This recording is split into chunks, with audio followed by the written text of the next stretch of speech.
প্রিয় শিক্ষার্থীরা, আশা করি আপনারা ভালো আছেন। আপনারা আসলে আমাকে জানতে চেয়েছিলেন যে ব্যবসা উদ্যোগের সৃজনশীল প্রশ্নটা আমরা কীভাবে অ্যান্সার করবো, ব্যবসা উদ্যোগের সৃজনশীল প্রশ্ন আমরা কীভাবে লিখতে পারি। তো ব্যবসা উদ্যোগের সৃজনশীল প্রশ্ন লেখার জন্য আসলে আমাদেরকে কিছু রুলস মেনটেন করতে হবে। তো আজকে আমরা প্রথম 2 অধ্যায়তে আপনি কীভাবে লিখবেন সে বিষয়টা নিয়ে একটু আলোচনা করব। তো আপনাদের এখানে বইয়ের মধ্যে 2টা কোয়েশ্চেন আছে, দেখবেন ব্যবসা উদ্যোগ বইয়ের সৃজনশীল প্রশ্ন আছে 2টা। তার মধ্যে প্রথম প্রশ্নটা ছিল আকিতারা গ্রামের 10ম শ্রেণীর শিক্ষার্থী নাফিসের বাবা, ঠিক আছে, গ্রামের প্রশিক্ষণপ্রাপ্ত একজন পল্লী চিকিৎসক, এই টাইপের একটা কোয়েশ্চেন ছিল। তো এখন কোয়েশ্চেনগুলো আনসার করবেন কীভাবে? ক নম্বরের জন্য সবচেয়ে বেশি ইম্পর্টেন্ট যে ব্যবসার উদ্দেশ্য কী, শিল্প কাকে বলে, তারপর ব্যবসা উদ্যোগ বলতে কী বুঝো, ঠিক আছে, ব্যবসায়িক পরিবেশ কাকে বলে, ঝুঁকি কাকে বলে, তারপর হচ্ছে বাংলাদেশ কোন বস্ত্রের জন্য খুব বিখ্যাত ছিল, ঠিক আছে, ইত্যাদি বিষয় নিয়ে আমরা এখানে ক বিভাগে থাকবে। তো ক নম্বরের যে প্রশ্নের জন্য আপনি সবসময় চেষ্টা করবেন ওই যে আগের মতনই 1 থেকে 2 লাইন, বেশি লিখবেন না, 1 থেকে 2 লাইন, সর্বোচ্চ 2 লাইন, তবে সর্বনিম্ন 1 লাইন। আর খ বিভাগের জন্য যেটা লাগবে, খ বিভাগের জন্য হচ্ছে এখানে আপনাকে আসলে ব্যবসা জিনিসটা বুঝতে হবে, কীভাবে ব্যবসাটা হচ্ছে, কীভাবে ওরা কী জানতে চেয়েছে সেটার উপর ভিত্তি করে আপনি লিখবেন 4 থেকে 5 লাইন বা সর্বোচ্চ 6 লাইন, ঠিক আছে, মানে আধা পৃষ্ঠার মধ্যে আপনাকে খ বিভাগের লেখাটা শেষ করতে হবে, ঠিক আছে। আর গ বিভাগের লেখাটা আপনি যতটুকু যেভাবে লেখেন না কেন সর্বোচ্চ 2 পৃষ্ঠা, এর বেশি লেখার দরকার নাই, সর্বোচ্চ পারলেও লিখবেন না, সর্বোচ্চ 2 পৃষ্ঠা। আর ঘ নম্বর কোয়েশ্চেনটা চেষ্টা করবেন 2.5 থেকে 3 পৃষ্ঠা, মানে মিনিমাম 2.5 পৃষ্ঠা, আর বাড়লে সর্বোচ্চ 3 থেকে 3.5 পৃষ্ঠা, এর বেশি যাতে না হয়, ঠিক আছে। কারণ অনেক সময় দেখা যাচ্ছে আপনি পারছেন, লিখতে পারছেন, অনেক লিখলেন, দেখা গেছে লাস্ট কোয়েশ্চেনগুলো দিকে আপনি লিখতে পারছেন না, তখন কিন্তু নাম্বার কমে যাবে। সেজন্য সবগুলো একই ধাঁচে রাখবেন, ঠিক আছে। ক নম্বরের জন্য 1 থেকে 2 লাইন, খ নম্বরের জন্য 5 থেকে 6 লাইন, তারপর হচ্ছে আপনার গ নম্বরের প্রশ্নের জন্য হচ্ছে কত, তো গ নম্বর প্রশ্নের জন্য আপনারা আনসার করবেন 2 পৃষ্ঠা সর্বোচ্চ, আর ঘ নম্বর প্রশ্নের জন্য আপনারা 2.5 থেকে 3 পৃষ্ঠা, এর বেশি লেখার দরকার নেই। সবগুলো লেখার প্রশ্ন যদি এই ধাঁচে রাখতে পারেন তাহলে আপনার অঙ্কের মধ্যে ভালো নাম্বার আপনি আশা করতে পারবেন। তো আজকে আমি কিছু টপিক নিয়ে আলোচনা করছি। প্রথম অধ্যায়ে আপনার ক বিভাগে ক নম্বরে, মানে ক নং প্রশ্নের মধ্যে সবসময় আসবে ব্যবসা কাকে বলে, ব্যবসার উদ্দেশ্য, মুখ্য মূল উদ্দেশ্য কী, তারপর বাণিজ্য কাকে বলে, ব্যবসায়িক পরিবেশ কাকে বলে, এই টাইপের কোয়েশ্চেনগুলো। এগুলো আপনি যে কোনো বইতে আছে, আপনার মেইন বইতে আছে, তারপরে গাইড পড়লে গাইডের মধ্যেও আছে, ঠিক আছে। আর খ নম্বরে যেটা অনুধাবনমূলক প্রশ্ন থাকবে সেখানের মধ্যে কিছু কোয়েশ্চেন থাকে, যেমন ব্যবসায়ের অত্যাবশ্যকীয় উপাদান কোনটি, এক ব্যবসায়ের সেবার মনোভাব থাকা প্রয়োজন কেন, এটা খুব ইম্পর্টেন্ট। ব্যবসায়ের সেবার মনোভাব থাকা প্রয়োজন কেন? কারণ আপনি যখন ক্রেতাকে কী করবেন, সার্ভিস দেবেন, পণ্য বিক্রি করবেন ক্রেতার কাছে, তাহলে ক্রেতার সন্তুষ্টিতে আপনার জন্য সবচেয়ে বেশি ইম্পর্টেন্ট। তো ক্রেতা কীভাবে সন্তুষ্টি হচ্ছে, ক্রেতাকে আপনি কীভাবে সন্তুষ্ট করতে পারছেন, ইত্যাদি বিষয় আপনাকে মাথায় রাখতে হবে। অর্থাৎ একজন কাস্টমারকে আপনার প্রয়োজনীয় সেবাটা তাকে দিতে হবে, যাতে করে একজন কাস্টমার স্যাটিসফাইড হয়। একজন কাস্টমার যদি স্যাটিসফাইড হয় সে কিন্তু আপনার কাছে পুনরায় পণ্য ক্রয় করতে আসবে, ঠিক আছে। সুতরাং সেবার মনোভাব নিয়ে ব্যবসা করাটা সবসময় উচিত, ঠিক আছে। আরেকটা কোয়েশ্চেন ছিল যে কাগজি মুদ্রার কখন প্রচলন হয়েছিল, এগুলো বইতে পড়লে পাবেন, ঠিক আছে। তারপর শিল্প বিপ্লব কখন হয়েছিল, এগুলো বইতে আছে, লিঙ্ক করবেন। উৎপাদনের বাহন কোনটা, আমরা জানি উৎপাদনের বাহন হচ্ছে শিল্পকে বলা হয় উৎপাদনের বাহন কেন, কারণ শিল্পের মাধ্যমে আমরা কী করি, একটা দ্রব্য তৈরি করার সুযোগ পাই, মানে উৎপাদন করি আর কি, ঠিক আছে। শিল্প 5 প্রকার, উৎপাদন শিল্প, প্রজনন শিল্প, এগুলো বাসায় রিডিং করবেন, ঠিক আছে। তারপর একটা কোয়েশ্চেন ছিল, এগুলো অনেকগুলো কোয়েশ্চেন আছে আপনাদের, যেমন আরেকটা কোয়েশ্চেন ছিল বাণিজ্য বলতে কী বোঝায়, বাণিজ্যের কাজটা কী। বাণিজ্য আমরা বেসিক্যালি বাণিজ্য বলতে আমরা কী বুঝি, বাণিজ্য হচ্ছে একটি পণ্য উৎপাদনের পর সেই পণ্যটা ভোক্তার দ্বার প্রান্তে পৌঁছানোর জন্য বা পৌঁছানো পর্যন্ত যে পরিমাণ যে সহায়ক কার্যাবলীগুলির প্রয়োজন হয়, সেই কার্যাবলীগুলোকে বলা হয় বাণিজ্য, ঠিক আছে। বাণিজ্যের মধ্যে এরকম অনেকগুলো আছে, পণ্য বিনিময় আছে, পরিবহন আছে, তারপরে বিমা আছে, ব্যাংক আছে, ঠিক আছে। তো এই ইত্যাদি বিষয়গুলো আমাদেরকে জানতে হবে যে কোনটা একটু বাসায় মানে একটু রিডিং করবেন, আমরা ক্লাসে এটা পড়িয়েছি, একটু বাসায় মানে ক্লাসের রিডিংটা পড়বেন, ঠিক আছে।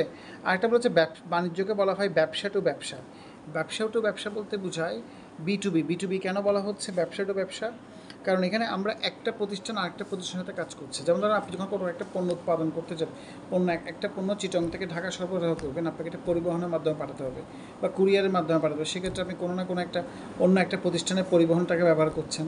আবার ওই পরিবহনটা পাঠানোর পর ধরুন আপনি কোনো ব্যাংক থেকে টাকা ধার নিচ্ছেন, তো সেক্ষেত্রে ব্যাংক একটা তৃতীয় পক্ষ, ঠিক আছে। অর্থাৎ এখানে বোঝাচ্ছে কি যে একটা প্রতিষ্ঠান যখন কাজ করতে যায় সে কিন্তু অন্য আরেকটা প্রতিষ্ঠানের সাথে কিন্তু তার বিজনেসটা করে ফেলছে। অর্থাৎ এখানের মধ্যে ব্যবসায়ী টু ব্যবসা, মানে পাইকারি ব্যবসা, খুচরা ব্যবসা, এদের মধ্যে একটা লেনদেন সম্পাদিত হয়। বাণিজ্য করতে গেলে পাইকারি ব্যবসা, খুচরা ব্যবসা, এদের মধ্যে একটা লেনদেন সম্পাদিত হয়। পাইকারি ব্যবসা, খুচরা ব্যবসা বলতে কোনটাকে বোঝায়? পাইকারি ব্যবসা হচ্ছে যে সকল ব্যবসায়ী অধিক পরিমাণে পণ্য একসাথে ক্রয় করে কম দামে ক্রয় করে তাকে বলে পাইকার। আর পাইকাররা যখন কিছুটা সামান্য লাভ নিয়ে খুচরা ব্যবসায়ীর কাছে বিক্রি করে, আর আমরা খুচরা ব্যবসায়ীর কাছ থেকে ক্রয় করি। তো সুতরাং এখানে পাইকার, খুচরা ব্যবসায়ী, ভোক্তা এবং উৎপাদনকারীর মধ্যে একটা কী হয়, সম্পর্ক সৃষ্টি হয়। এই জন্য এটাকে বলা হচ্ছে B2B বা ব্যবসা টু ব্যবসা। তারপর আরেকটা প্রশ্ন ছিল কীভাবে পণ্যের স্থানগত উপযোগ সৃষ্টি হয়। এটা তো আমি এটা ক্লাসে বলেছিলাম আমরা। পণ্যের স্থানগত উপযোগ বলতে বুঝে যখন আপনি একটা পণ্য পরিবহনের মাধ্যমে একটা নির্দিষ্ট অঞ্চল থেকে আরেকটা অঞ্চলে পাঠাচ্ছেন, তখন এর মধ্যে কী হচ্ছে, ধরেন আপনি রাজশাহীতে থাকেন না, আপনি থাকেন চিটাগাং, কিন্তু আপনি রাজশাহীর আম খেতে ইচ্ছে হচ্ছে, আপনি চাইলে রাজশাহী থেকে আম কিন্তু পরিবহনের মাধ্যমে আপনার কাছে আনতে পারছেন। তার মানে কি, আপনি আপনার জায়গায় থেকেই কিন্তু পরিবহনের মাধ্যমে অন্য একটি জায়গার পণ্য গ্রহণ করে উপযোগটা মেটাতে পারছেন। এটাকে বলা হচ্ছে ব্যবসায়ের স্থানগত উপযোগ সৃষ্টি করা। আরেকটা ছিল ব্যবসায়ের তথ্যগত বাধা দূর করে কোনটা, এটা হচ্ছে বিজ্ঞাপন। বিজ্ঞাপনের মাধ্যমে তথ্যের পণ্যের তথ্যগত যে বাধাটা এটা চলে যায়। যেমন ধরেন আপনি একটা পণ্য উৎপাদন করবেন, বাজারে বিক্রি করবেন, এটা বিক্রি করার জন্য অবশ্যই আপনার কী লাগবে, জনগণকে জানাতে হবে। জানানোর জন্য আপনি অ্যাডভার্টাইজমেন্ট করবেন, আপনি পেপারে বিজ্ঞপ্তি দেবেন, কিংবা আপনি ধরেন কোনো ব্যানার লাগালেন, কিংবা কোনো পত্রিকায় বিজ্ঞাপন দিলেন, বিভিন্ন টিভিতে নিউজ করলেন। এভাবে করে কী হবে, কাস্টমার আপনার পণ্য সম্পর্কে জানবে। আর কাস্টমার যদি পণ্য সম্পর্কে জানে, তাহলে আপনার পণ্য সম্পর্কে কাস্টমারের কাছে যে তথ্যটা যাওয়ার কথা সেটা যাবে, এবং কাস্টমার আপনার পণ্যটা ক্রয় করতে চেষ্টা করবে বা ক্রয় করবে। আরেকটা প্রশ্ন ছিল প্রত্যক্ষ সেবামূলক ব্যবসা বলতে কী বোঝা। প্রত্যক্ষ সেবামূলক ব্যবসা বলতে যে সকল ব্যক্তি বা পেশাজীবী আছে, পেশাজীবী বলা হয় ওদেরকে, এদের কাজ হচ্ছে কী করা, বা পেশাজীবী বলতে বা ধরেন যারা প্রত্যক্ষভাবে আমাদেরকে সেবা দিচ্ছে কিন্তু বিনিময়ে কোনো পণ্য বিক্রি করছে না। যেমন আপনি একটা হসপিটালে গেলেন, ঠিক আছে, আপনি হসপিটালে থাকলেন, আপনি চিকিৎসা করলেন, বিনিময়ে আপনি হসপিটালকে টাকা দিচ্ছেন, এটা কিন্তু একটা বিজনেসের মধ্যে পড়ে। আপনি একটা উকিলের মাধ্যমে আপনি একটা মামলা সমাধান করলেন, উকিল আপনার থেকে টাকা নিচ্ছে, এটা হচ্ছে পেশাজীবী বা প্রত্যক্ষ সেবা। মানে কোনো পণ্যের বিনিময় হবে না, জাস্ট ও আপনার প্রয়োজনটা ওই ব্যক্তি, বা আপনি একটা প্রবলেমে পড়েছেন, সেই প্রবলেমটা একজন ব্যক্তি সলভ করছে, তার বিনিময়ে সে আপনার থেকে একটা পারিশ্রমিক নিচ্ছে। এটাকে বলা হচ্ছে প্রত্যক্ষ সেবা। প্রত্যক্ষ সেবাতে কিন্তু কোনো পণ্যের আদান প্রদান হয় না, এখানে সেবার আদান প্রদান হয়। কথাটা বুঝতে পারছি, সেজন্য বলা হচ্ছে প্রত্যক্ষ সেবামূলক ব্যবসা। প্রত্যক্ষ সেবামূলক ব্যবসা মানে হচ্ছে প্রত্যক্ষভাবে আপনি কী করছেন, একজন ব্যক্তি যখন অন্য ব্যক্তিকে সেবা দেয় বা উপযোগ প্রদান করে, তখন সেটাকে বলা হচ্ছে প্রত্যক্ষ সেবামূলক ব্যবসা। ঠিক আছে, এরপরে আরও কিছু প্রশ্ন আছে। ব্যবসায়িক পরিবেশটা খুব ইম্পর্টেন্ট কাজ করে। আপনি যখন যেমন একজন ব্যক্তির আচার আচরণ যেমন নির্ভর করে তার চারপাশের পরিবেশের উপর, ঠিক তেমনি একটা পণ্য আপনি কোন পরিবেশে বিক্রি করবেন, কোথায় বিক্রি করবেন, কোন অঞ্চলে বিক্রি করবেন, সে এলাকার মানুষের আচার ব্যবহার, তাদের চালচলন, তাদের সংস্কৃতি ইত্যাদির উপর নির্ভর করে কিন্তু সেই পরিবেশটা গড়ে ওঠে আর কি। ঠিক আছে, যেসব এলাকায় যেরকম পরিবেশ, সেই এলাকার পণ্যের বিক্রিটাও সেরকম হবে, সেখানে পণ্যের কোয়ালিটিও সেরকম হবে, পণ্যের গুণাগুণটাও সেরকম হয়। অর্থাৎ দ্যাট মিনস একটা চারপাশের মানুষের কি যে পরিবেশের উপর ডিপেন্ড করে একটা ব্যবসা প্রতিষ্ঠান গড়ে ওঠে। ঠিক আছে, যেমন ধরেন আপনি যখন নদী এলাকায় যাবেন বা নদীমাতৃক এলাকা বা নদীর পাড়ে যাবেন, সেখানে দেখবেন মাছের ব্যবসাটা বেশি হয়। কেন? কারণ নদী থেকে মাছটা তুলে কিন্তু ওরা বিক্রি করছে। আবার যেখানে প্রচুর পরিমাণে আম বাগান আছে, সেখানে আম চাষ হচ্ছে। যেমন সিলেট গেলে আপনি দেখবেন সব দোকানে চা পাতা বিক্রি করে। কেন? কারণ ওখানে চা পাতাটা উৎপাদন বেশি হয়। এই জন্য আসলে অর্থাৎ যে এলাকায় যেটা গড়ে ওঠে সে অনুযায়ী সেই এলাকার ব্যবসাটাও কিন্তু গড়ে ওঠে। কথাটা ক্লিয়ার? ওকে, এরকম আরও কিছু কোয়েশ্চেন আছে। সামাজিক পরিবেশের উপর প্রভাবটা কেমন, পরিবেশের উপর সামাজিক পরিবেশের প্রভাবটা কেমন ব্যবসায়ের মধ্যে, ইত্যাদি বিষয় আছে। এরকম অনেকগুলো টপিক আপনার যে কোনো গাইড বই কিনেছেন বা আপনার মেন বই একটু রিডিং করলেই পারবেন। ঠিক আছে, আর আমাদের দ্বিতীয় অধ্যায়টি ছিল, ঠিক আছে, আপনারা আপনাদের টেক্সট বইয়ের যে সৃজনশীল প্রশ্ন আছে এগুলো একটু ভালো করে দেখবেন। ঠিক আছে, ওখান থেকে যে কোনো একটা বা দুটো দেওয়া হবে, আমার পরীক্ষাও দেওয়া হবে, পাশাপাশি আপনি স্কুল পরীক্ষাতেও কমন পাবেন। আচ্ছা, আমাদের এরপরের টপিকটা হচ্ছে ব্যবসা, উদ্যোগ আর উদ্যোক্তা। তো উদ্যোগ আর উদ্যোক্তা বলতে আসলে কী বোঝায়? ব্যবসা উদ্যোগ হচ্ছে কোনটা? ব্যবসা উদ্যোগ হচ্ছে আপনি যখন, উদ্যোগ বলতে আসলে বেসিক্যালি কী বোঝায়, যখন একজন ব্যক্তি কোনো একটা কিছু আগ্রহ নিয়ে সর্বপ্রথম কোনো কিছু শুরু করে, তখন সেটাকে বলা হচ্ছে ব্যবসা উদ্যোগ। আর যখন কোনো ব্যবসার জন্য সে কাজটা করা হয়, তখন সেটা হয়ে যায় ব্যবসা উদ্যোগ। আর যে ব্যক্তি কাজটা করে তাকে বলা হয় ব্যবসা উদ্যোক্তা। ঠিক আছে, তাই উদ্যোক্তা তাহলে কী বোঝাচ্ছে, যখন কোনো ব্যক্তি নিজের থেকে আগ্রহী হয়ে যখন কোনো বিজনেস স্টার্ট করে বা কোনো একটা বিজনেস শুরু করার জন্য কী হয়, এগিয়ে আসে, তখন তাকে বলা হয় ব্যবসা উদ্যোক্তা। ঠিক আছে, উদ্যোক্তা হওয়াটা আসলে খুব ইম্পর্টেন্ট। একটা দেশের অর্থনীতির জন্য একজন উদ্যোক্তা অনেক বেশি গুরুত্বপূর্ণ ভূমিকা পালন করে। কারণ একজন ব্যক্তি যদি উদ্যোক্তা হতে পারে, সে কিন্তু একা তার মাধ্যমে সে নিজে তো তার কর্মসংস্থান করতে পারবে, সে অন্যদেরকেও কিন্তু তার কর্মসংস্থান সৃষ্টি করতে সহায়তা করবে, পাশাপাশি সে দেশের জাতীয় অর্থনীতিতে কিন্তু একটা গুরুত্বপূর্ণ ভূমিকা রাখবে। যেমন এরকম একটা কোয়েশ্চেন আপনাদের পরীক্ষায় হয়তো আসে বা আসতে পারে। সাপোজ ধরেন জনাব ফারুক একজন কি, ধরেন সে একজন একটা বেকারিতে কাজ করতো, বা একটা একটা খাদ্য উৎপাদনকারী প্রতিষ্ঠানে কাজ করতো, সেখান থেকে 10 বছর সে কাজ করেছে। কাজ শেখার পর সে নিজে একটা প্রতিষ্ঠান দিয়েছে, রেস্টুরেন্ট দিয়েছে, এবং তার বর্তমানে 4টি রেস্টুরেন্ট, তার রেস্টুরেন্টে বর্তমানে 4টি শাখা আছে, এবং তার শাখা প্রত্যেকটা রেস্টুরেন্ট মানে টোটাল 4টা রেস্টুরেন্টে তার প্রায় 50 জন শ্রমিক কাজ করছে। তাহলে এখন তোমাকে প্রশ্ন করা হলো যে জনাব রফিকের কাজটি কী ধরনের? এটা অবশ্যই ব্যবসা উদ্যোগ, কারণ সে প্রথমে 10 বছর একটা হোটেলের থেকে, রেস্টুরেন্টের থেকে সে রেস্টুরেন্টে কাজ শিখেছে, সে কীভাবে কাজ করতে হয়, কীভাবে খাবার তৈরি করতে, এগুলো শিখেছে। শেখার পর সে কী করছে, নিজে একটা রেস্টুরেন্ট দিয়েছে, এখন সে 4টা রেস্টুরেন্টের মালিক। তার মানে কি, এখন তার মাধ্যমে কী হচ্ছে, সে নিজেও স্বাবলম্বী হতে পেরেছে, পাশাপাশি তার প্রতিষ্ঠানে 50 জন কর্মী কাজ করছে, তারাও কিন্তু তাদের জীবিকা উপার্জন করতে পারছে, ঠিক আছে। এবং তার যে এই যে কন্ট্রিবিউশনটা, এবং তার যে অর্থনৈতিকভাবে সে দেশকে উন্নতি করতে সহায়তা করছে, এটা কিন্তু একটা খুব গুরুত্বপূর্ণ বিষয়। সুতরাং এই বিষয়গুলো একটু মাথায় রাখবেন, ঠিক আছে। তো এখন এই অর্থাৎ উদ্যোক্তা জিনিসটা হচ্ছে এরকমই, যে যখন আপনাকে প্রথমে একটা কাজ শিখতে হবে, শেখার পর আপনি সেই কাজটা যখন আপনি বুঝতে পারবেন যে আপনার জন্য এটা পারবেন, আপনি আপনার মনে হবে এটা পারবেন, তখন আপনাকে নিজে একটা বিজনেস স্টার্ট করতে হবে, এবং সেই বিজনেস থেকে কিন্তু আপনার কী শুরু হবে, অন্যদের কর্মসংস্থানটাও সৃষ্টি হবে। তো সুতরাং এই টাইপের কিছু কোয়েশ্চেন কিন্তু অ্যাভেলেবেল বইতে আছে, মানে এটা প্রায় আপনি পাবেন যে কোন বই, যে কোনো বইতে আপনি পাবেন, যে কোনো কোয়েশ্চেনের মধ্যে পাবেন যে আপনার একজন উদ্যোক্তা কীভাবে উদ্যোক্তা হয়ে ওঠে, ঠিক আছে, একজন ব্যবসায়ী কীভাবে অর্থনীতিতে অবদান রাখতে পারে, একজন ব্যবসা উদ্যোগের গুরুত্ব কী, ব্যবসা উদ্যোক্তার প্রয়োজনীয়তা কী দেশে, এগুলো খুব ইম্পর্টেন্ট। কারণ একটা দেশে যদি সবাই চাকরি করে, তাহলে উদ্যোক্তা হবে কি, আর উদ্যোক্তা যদি সৃষ্টি না হয়, চাকরিরও সৃষ্টি হবে না। কথাটা বুঝতে পারছেন? মানে আমি যদি একটা রেস্টুরেন্ট না দিই, তাহলে আমার রেস্টুরেন্টে 10 জন কাজ করবে কীভাবে? তাহলে কেউ না কেউ তো রেস্টুরেন্টটা দিতে হবে, তারপরে না সেখানে 10 জন কাজ করবে। তারপরে যে কোনো কাজ শুরু করার আগে একজনকে উদ্যোক্তা হতে হবে, ঠিক আছে। সমাজে যদি সবাই চাকরি করে, তাহলে উদ্যোক্তা হবে না, আর উদ্যোক্তা না হলে তো ব্যবসায়ী সৃষ্টি হবে না। সুতরাং যত বেশি ব্যবসা সৃষ্টি হবে, যত বেশি শিল্প কারখানা গড়ে উঠবে, তত বেশি কর্মসংস্থান সৃষ্টি হবে, এবং দেশের ইকোনমিতে আমাদের কী হবে, একটা অবদান রাখবে, ঠিক আছে। এখানে একটা কোয়েশ্চেন ছিল যে উদ্যোক্তা কীভাবে দেশে প্রাপ্ত সব সম্পদের যথোপযুক্ত ব্যবহার করতে পারে। ধরেন আমাদের দেশে অনেক প্রাকৃতিক সম্পদ আছে, পর্যটন কেন্দ্র আছে, আমাদের অনেক ভালো ভালো পর্যটনের আছে, ঠিক আছে। তো ধরুন আমরা যদি একজন বেসরকারি উদ্যোগে যদি একজন ব্যক্তি তার ধরেন একটা অ্যামিউজমেন্ট পার্ক গড়ে তুললো, বা সে তার এলাকায় খুব সুন্দর একটা মনোরম পরিবেশ আছে, সেখানে সে একটা ক্যাফে তৈরি করলো, একটা রেস্টুরেন্ট দিল, ঠিক আছে। এতে করে হবে কি, ভ্রমণ পিপাসুরা তারা ওখানে বেড়াতে যাবে, ঠিক আছে। অর্থাৎ সে ওই জিনিসটাকে ইউটিলাইজ করতে পারছে। ধরেন আমি আপনাকে উদাহরণ দিই। সাপোজ ধরেন একটা এলাকায় একটা খুব সুন্দর সমুদ্রের পাড় ছিল, ঠিক আছে, খুব মনোরম পরিবেশ, সেখানে এতদিন কেউ বিজনেস করে নাই, এটা খালি পড়েছিল, মানুষ গুটি কয়েক মানুষ যেত, এবং সেখানে কোনো রেস্টুরেন্ট ছিল না, কোনো বসার জায়গা ছিল না, বিধে মানুষ ঘুরে চলে আসতো, তেমন কোনো লোক সেখানে যেত না। তো একজন উদ্যোক্তা সেটা খেয়াল করলো যে এখানে একটা কিছু করা যায়, তখন সে কী করলো, ওখান থেকে সরকারের কাছ থেকে একটা লিজ নিয়ে সেখানে সে একটা রেস্টুরেন্ট তৈরি করলো, একটা ক্যাফে তৈরি করলো, মানুষের বসার কিছু জায়গা করে দিল, ঠিক আছে, কিছু স্ট্রিট ফুড দিল, চায়ের দোকান দিল, মানে একটা পরিবেশ তৈরি করলো। এখন ওইখানে প্রতিদিন কিন্তু অনেক মানুষ যাওয়া আসা করছে, ঠিক আছে, এবং তার দোকানের বিক্রিও ভালো হচ্ছে, এবং তার দেখা দেখে কিন্তু আরও অনেক দোকানদার কিন্তু এখানে বিজনেস শুরু করেছে। তার মানে কি, দেখেন এই জায়গাটা কিন্তু আগে কী ছিল, সম্পূর্ণ অব্যবহৃত অবস্থায় পড়েছিল, তো ওই একজন উদ্যোক্তার এগিয়ে আসার কারণে আজকে বর্তমানে ওই জায়গাটা অনেক বেশি উন্নত হয়ে গেছে, অনেক বেশি পপুলার হয়ে গেছে, এবং সেখানে অনেক মানুষ কাজ করতে পারছে। এবং অর্থাৎ এই যে একটা সম্পদ, একটা প্রাকৃতিক সম্পদ ছিল, এটাকে কেউ এতদিন ইউজ করতে পারে নাই, কিন্তু একজন উদ্যোক্তা কিন্তু সেটা এসে ইউজ করে সে এখন বর্তমানে কী করতে পারছে, সেখান থেকে অর্থ উপার্জন করছে, পাশাপাশি সে অনেকজনকে কিন্তু সেখানে কর্মসংস্থান সৃষ্টি করে দিতে পেরেছে, এবং পাশাপাশি জাতীয় অর্থনীতিতে সে কিন্তু একটা অবদান রাখছে।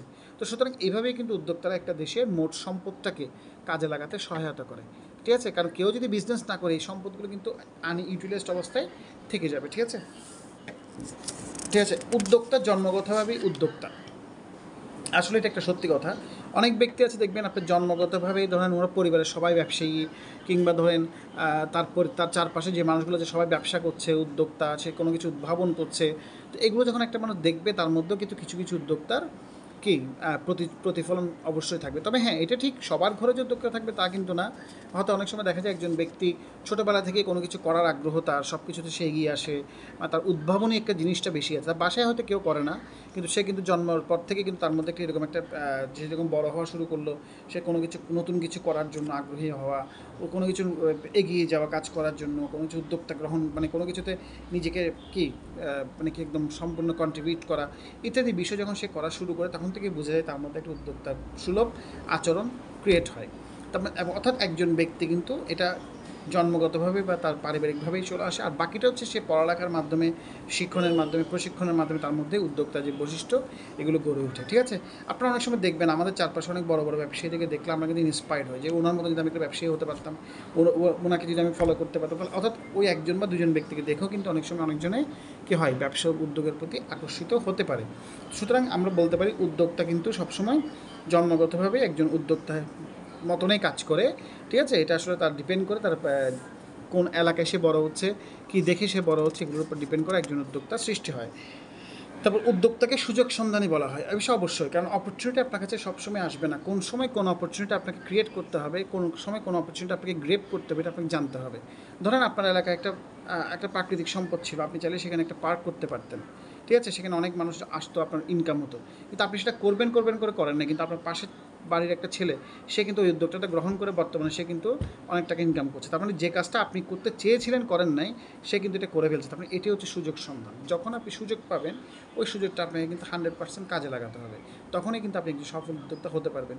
আপনি এটা সুযোগ পেয়েছেন, এটা করবো কি করবো না, কালকে করবো, পরশু করবো, এভাবে করে আপনি কাজটাকে পেন্ডিং রাখছেন, তখন দেখবেন যে ওই সুযোগটা কিন্তু অন্য একজন ব্যক্তি এসে গ্রহণ করে সে লাভবান হয়ে গেছে, কিন্তু আপনি কিন্তু কিছুই করতে পারছেন না। সুতরাং এই বিষয়গুলো আপনার একটু মাথায় রাখতে হবে। ঠিক আছে, টপিকগুলো একটু বাসায় করবেন। ঠিক আছে, এরকম অনেকগুলো প্রশ্ন। আর একজন উদ্যোক্তাকে কিন্তু সবসময় চ্যালেঞ্জ গ্রহণ করতে হয়। চ্যালেঞ্জ গ্রহণ করাটা বলতে কী বোঝায়, একজন উদ্যোক্তা কিন্তু সবসময় চ্যালেঞ্জ গ্রহণ করে। কারণ আপনি বিজনেস করতে গেলে আপনার চ্যালেঞ্জ আসবে, আপনার এখানে ঝুঁকি থাকবে। আজকে লাভ হয়েছে, নেক্সট মান্থে লস হতে পারে। ঠিক আছে, পরে 3 মাস টানা লস হয়েছে, আবার শেষের 6 মাস আপনার লাভ হবে। লাভ লস এগুলো একটা একটা একটা ক্রম কি একটা স্বাভাবিক প্রক্রিয়া, এটা সবসময় একটা বিজনেসে চলতে থাকে। কিন্তু আপনি একবার লস করেছে বলে কি আপনি বিজনেস বন্ধ করে চলে যান, চ্যালেঞ্জ গ্রহণ করছেন না, তাহলে তো হবে না। ঠিক আছে, এমনও হতে পারে আপনি পরীক্ষা দিচ্ছেন, আপনি এসএসসি পরীক্ষা দেবেন, এটা আপনার জন্য একটা চ্যালেঞ্জ। সেখানে একটা ভালো রেজাল্ট করা, এটা করার জন্য কী কী করতে হবে, কী কী স্ট্র্যাটেজি আপনাকে অ্যাপ্লাই করতে হবে, এটা আপনি পরীক্ষায় পারবেন কি না, এটা ভয়ে যদি আপনি পরীক্ষায় না দেন, তাহলে তো আপনি চ্যালেঞ্জে গ্রহণ করতে পারলেন না। সুতরাং প্রত্যেকটা মানুষের জীবনে চ্যালেঞ্জ থাকে, উদ্যোক্তার ক্ষেত্রে একটু বেশি হয় এটা, কারণ ব্যবসা করতে গেলে আপনাকে প্রতিনিয়ত চ্যালেঞ্জের মুখোমুখি হতে হবে। কারণ উদ্যোক্তা আপনি একা না, আপনার চারপাশে আরও অনেকজন উদ্যোক্তা আছে, সবাই প্রফিট করতে যাচ্ছে, সবাই লাভবান হচ্ছে, সবাই কোটিপতি হতে চায়। তো এখন আপনাকে তাদের সাথে কম্পিট করে নিজেকে টিকিয়ে রাখতে হবে, সেক্ষেত্রে অবশ্যই আপনাকে চ্যালেঞ্জ গ্রহণ করতে হবে। ঠিক আছে, এই ভাষাগুলো একটু পড়বেন। আর বাংলাদেশে একটা প্রশ্ন হচ্ছে, বাংলাদেশের দক্ষ মানব সম্পদ সৃষ্টি করা প্রয়োজন কেন? শুনেন, পৃথিবীতে অনেক দেশ আছে আমাদের দেশের চেয়েও ছোট, এবং তাদের জনসংখ্যা আমাদের চেয়েও কম, কিন্তু তারা দেখবেন আমাদের চেয়ে অনেক উন্নত। তার রিজনটা হচ্ছে ওদের দেশের 100% মানুষ কিন্তু কি মানব সম্পদ, মানে তারা পড়ালেখা থেকে শিক্ষা দীক্ষা সব দিক দিয়ে তারা এগিয়ে, এবং তারা সবাই কিন্তু কাজ করছে। ঠিক আছে, পৃথিবীর অনেক দেশ এমনও আছে আপনি খুঁজলে একটা ক্রিমিনাল খুঁজে পাবেন না, একটা পুলিশ খুঁজে পাবেন না, ডাকাত খুঁজে পাবেন না। কেন? সবাই কাজে ব্যস্ত, চুরি করার সময় ওদের কাছে নাই। ঠিক আছে, আপনি বিদেশে যান, আপনার একটা বাসার সামনে একটা কুরিয়ার আসলো, একটা 43 ইঞ্চি টেলিভিশন রেখে চলে গেছে কুরিয়ার সার্ভিস, আপনি অফিসে আছেন, আপনি এসে বিকালে রিসিভ করবেন, সারাদিন আপনার অফিসে আপনার বাসার সামনে এটা ছিল, কেউ নেই না। কিন্তু আমাদের দেশে হলে কিছুটা কখনো হবে না। তার রিজনটা হচ্ছে কি, আমাদের দেশের প্রথমত হচ্ছে মানুষ অনেক আছে, কিন্তু সবার মধ্যে মানব সম্পদটা সৃষ্টি হচ্ছে না। মানে মানুষ থাকলে তো হবে না, সেই মানুষটা তো অবশ্যই বিদ্যা বুদ্ধি জ্ঞান তার দক্ষতা সব দিক দিয়ে তাকে কম্পিট করার মতন যোগ্যতা অর্জন করতে হবে। তো সেই যোগ্যতা তো সবাই অর্জন করতে পারছে না, যার কারণে কী হচ্ছে, 10 জন ব্যক্তির মধ্যে দেখা যাচ্ছে 3 জন দক্ষ হচ্ছে, বাকি 7 জন অদক্ষ হয়ে পড়ছে। তখন দেশে কী হচ্ছে, তখন কি ওই নিম্নবিত্তের সংখ্যা বেশ বেড়ে যাচ্ছে, এবং কী হচ্ছে, শিক্ষিত অশিক্ষিতের একটা পার্থক্য সৃষ্টি হচ্ছে। যার ফলে কী হচ্ছে, মানুষ থাকলে হবে না, শুধু মানুষটাকে মানব সম্পদও হতে হবে। ঠিক আছে, আপনি মানব সম্পদ কখন হবেন, যখন আপনি আপনার পড়ালেখা, আপনার শিক্ষা দীক্ষা এগুলো দিয়ে আপনি যখন দেশকে কিছু দিতে পারবেন, আপনার পরিবারকে কিছু দিতে পারবেন, আপনি নিজের মেধাকে কাজে লাগিয়ে যখন অর্থ উপার্জন করতে পারবেন, তখনই হচ্ছে আপনি একজন মানব সম্পদ হিসেবে দেশের জন্য একটা সম্পদ হিসেবে কাজ করবেন। কিন্তু আপনি কিছুই করতে পারছেন না, কিন্তু কন্টিনিউসলি সরকার কিন্তু আপনার জন্য করে যাচ্ছে। এই যে সরকার ব্রিজ তৈরি করছে, আপনি কিন্তু 1 টাকা ইনকাম করছেন, কিন্তু ব্রিজের উপর দিয়ে আপনি চলছেন। সরকার রাস্তা তৈরি করছে ট্যাক্সের টাকা দিয়ে, তো যারা ইনকাম করছে ওরা ট্যাক্স দিচ্ছে, কিন্তু আপনি ইনকাম না করেও কিন্তু সেই রাস্তা দিয়ে হাঁটছেন। তার মানে আপনি ট্যাক্স না দিয়ে কিন্তু সেই রাস্তাটা ইউজ করছেন। তার মানে কি, আপনার জন্য সরকার খরচ করছে, কিন্তু আপনি সরকারকে বিনিময়ে কিছু দিতে পারছেন না দেশকে। তার মানে এটা আপনি মানব সম্পদ হিসেবে গণ্য হবেন না। তো মানব সম্পদ সেজন্য আমাদের দেশকে যদি উন্নতি করতে হয়, দেশের মানুষকে কী করতে হবে, সচেতন করতে হবে, দক্ষ, এবং তাদেরকে শিক্ষা দীক্ষা সব দিক দিয়ে তাদেরকে কী করতে হবে, উন্নতি বা উন্নত করতে হবে, যেটা আসলে হয়তো বা ইম্পসিবল একটা টাস্ক। তবে দেখা যাক ভবিষ্যতে কী হয়। তো এরকম আরও অনেকগুলো কোয়েশ্চেন আছে, আসলে এগুলো একটু বাসায় পড়বেন। প্রথম দুটো অধ্যায়ে তেমন কিছু নাই, এগুলোই আছে। তারপরে যদি কোনো টপিকে আপনাদের কোনো প্রবলেম থাকে আপনারা গ্রুপে আমাকে জানাবেন, আমি চেষ্টা করবো সমাধানটা করে দেওয়ার জন্য। আর আশা করবো ভিডিওটা আপনারা পুরোটা দেখবেন, ঠিক আছে? ভিডিওটা পুরোটা দেখবেন, পুরোটা দেখে আপনাদের কমেন্টে জানাবেন যে কেমন হয়েছে, কেমন লেগেছে, কী বুঝেছেন, কী বুঝেননি। ঠিক আছে? ভালো থাকবেন সবাই, সুস্থ থাকবেন, হ্যাভ এ গুড ডে।